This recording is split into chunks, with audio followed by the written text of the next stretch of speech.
5 tanda kondisi psikologis sedang terganggu. Setiap orang bisa mengalami masa-masa baik dan buruk dalam kesehatan mental mereka. Pengalaman yang membuat stres, seperti kehilangan orang yang dicintai, dan sebagainya dapat mengganggu kondisi psikologis. Secara umum biasanya gejala yang dialami menyebabkan penderitaan yang signifikan atau mengganggu kualitas hidup, baik dalam aspek sosial, pekerjaan, atau pendidikan selama jangka waktu tertentu. Menurut American Psychiatric Association, berikut ini tanda psikologis terganggu yang perlu diperhatikan. 1. Ketakutan atau kegelisahan yang berlebihan. Kamu jadi sering merasa takut, cemas, gugup, atau panik berlebihan, bahkan pada hal sepele. 2. Perubahan suasana hati.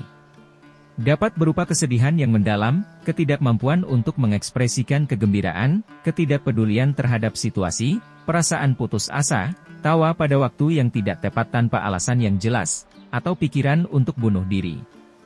3. Masalah berpikir. Ketidakmampuan untuk berkonsentrasi atau masalah dengan ingatan, pikiran, atau ucapan yang sulit dijelaskan. 4. Perubahan tidur atau nafsu makan. Kebiasaan tidur dan makan yang berubah secara dramatis, bisa lebih atau kurang dari biasanya.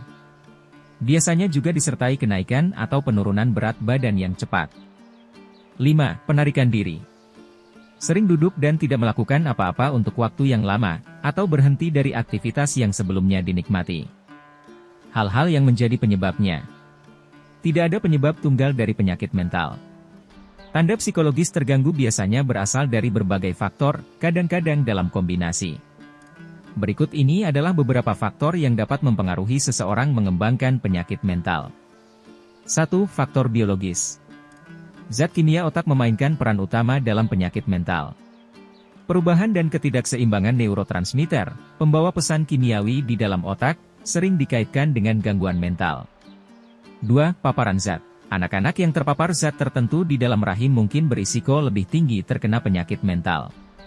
Misalnya, jika ibu minum alkohol, menggunakan obat-obatan, atau terpapar bahan kimia atau racun berbahaya saat hamil, anak mungkin berisiko lebih tinggi. 3. Faktor genetik. Para ahli telah lama mengetahui bahwa banyak penyakit mental cenderung diturunkan dalam keluarga, menunjukkan adanya komponen genetik.